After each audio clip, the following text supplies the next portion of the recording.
दूसरे राज्य के लोग यहाँ पे आके बीटीएमसी मुद्दा को उठा रहे हैं, लेकिन यहाँ के लोगों में बिहार के लोगों में जागरूकता की कमी है, इसको क्या कहिएगा? नमो बुद्धाय सभी को और जय भीम।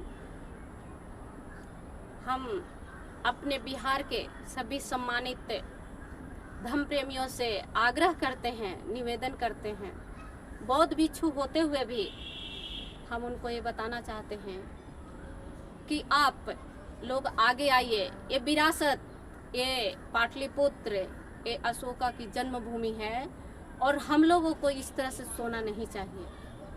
आज ये जो महाबोधि महाबिहार की लड़ाई है, ये सबसे ज़्यादा भागीदारी हम बिहार के लोगों को होना चाहिए और हमें सरकार से अपील करना चाहिए कि हमारी जो बौद्ध विरासत है वो बौद्धों को सौंप दिया जाए और आगे आ कर के बढ़ चढ़ के हिस्सा लेना चाहिए।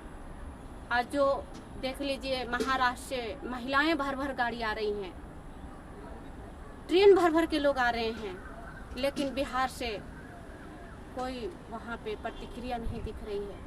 जा भी रहे हैं लोग तो 2-4 की संख्या में, कभी 2-4 जाते हैं, घंटा भर बैठते हैं, चले आते हैं। इससे कैसे होगा मुक्त? कैसे हमारा जो विरासत है, बौद्ध विरासत है, उसे हम लोग ले पाएंगे?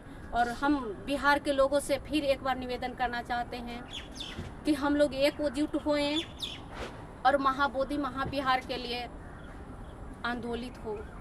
और जो जगदेव बाबू ने हमें 90 का नारा दिया था, उस नारा को दोहराते हुए, याद करते हुए हम लोग एकता दिखाएं बिहार के लोग, और पूरी तरह से मजबूत होकर के इस आंदोलन में हम लोग लगे।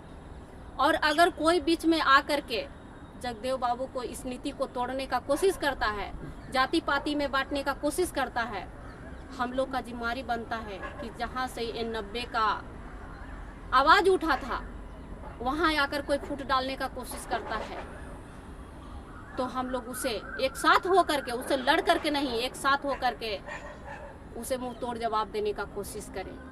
और हम बिहार के लोगों से फिर यही रिक्वेस्ट करते हैं कि आप लोग जागिए और एक जगह होइए, मीटिंग सीटिंग कीजिए, एकता बनाइए और एक होकर के हम लोग पूरे पटना को भरने का कोशिश कीजिए। और हमें लगता है कि हम 10 दिन नहीं धरना करने की ज़रूरत नहीं है, 2 दिन अगर हम लोग भरपूर समर्थन के साथ पटना में हम लोग भर गए तो नीतीश बाबू को सुनना पड़ेगा। और क्यों नहीं सुनेंगे? वो हमारे सीएम हैं, प्रतिनिधि हैं और हम उनके चुनने वाले हैं, चुनना हमको है। अगर इस बार नहीं सुनेंगे तो हम लोग भी उनको नहीं चुनेंगे। ऐसा बिहार को लोगों को एक बार एकजुट होकर दिखाना चाहिए कि अगर हमारी बात नहीं सुनेंगे तो हम उनको नहीं चुनेंगे। और उनको लगता है कि बौद्धों की अभी जनसंख्या बिहार में नहीं है, तो बौद्ध की जनसंख्या जरूरी नहीं है कि डॉक्यूमेंट से हो।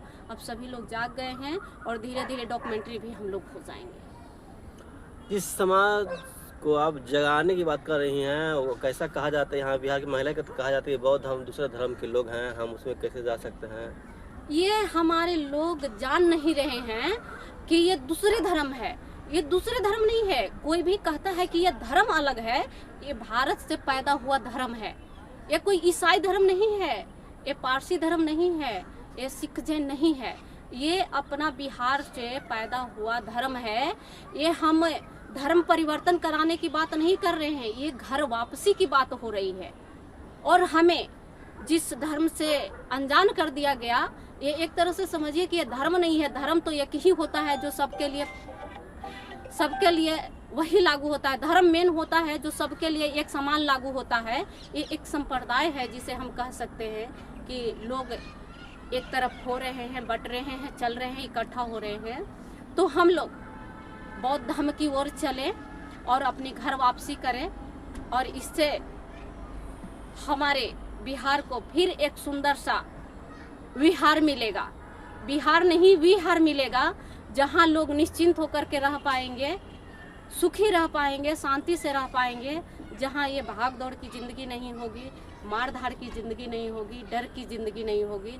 बुद्धिज्म एक ऐसा धर्म है जहां पर सभी लोग एक कतार में प्रेम से खड़े होते हैं, रह रहे होते हैं, बैठ रहे होते हैं, खा रहे होते हैं और दुख सुख में साथ दे रहे होते हैं।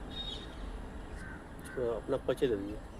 और मैं भिक्षुनी वंदना आपके बिहार जिले से हूँ, अरवल जिले, बिहार के अरवल जिले से हूँ।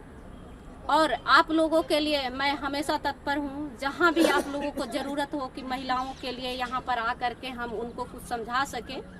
तो बहुत ज़्यादा जानकारी नहीं है, लेकिन आप लोग कहेंगे जहाँ हम आएंगे उनको समझाने का कोशिश करेंगे, बताने का कोशिश करेंगे कि हमारे लिए धर्म मायने नहीं रखता है, धर्म मायने नहीं रखता है। सबसे बड़ी चीज़ एजुकेशन मायने रखता है। हम अपने बच्चों को पढ़ाएं और बच्चों से कुछ सीखें, जो सीखने लायक चीज़ है बच्चों से सीखें, और बच्चों को पढ़ाने में पूरी अपनी टाइम लगाएं। बच्चों को किताब कॉपी सरिया करके दे, ये ना कि हाथ में अगरबत्ती और पूजा की थाली धरा करके उसे मंदिर की ओर भेजे। हम महिलाओं से मिल करके रिक्वेस्ट करना चाहते हैं, और अपने चाचा भैया जो भी हैं हमारे बिहार के लोग, उनसे मिलकर हम बताना चाहते हैं कि हम अपने बच्चों के हाथ में पूजा की थाली नहीं, किताब कॉपी धराएं और उन्हें स्कूल भेजने की कोशिश कीजिए। इसकी ज़रूरत है।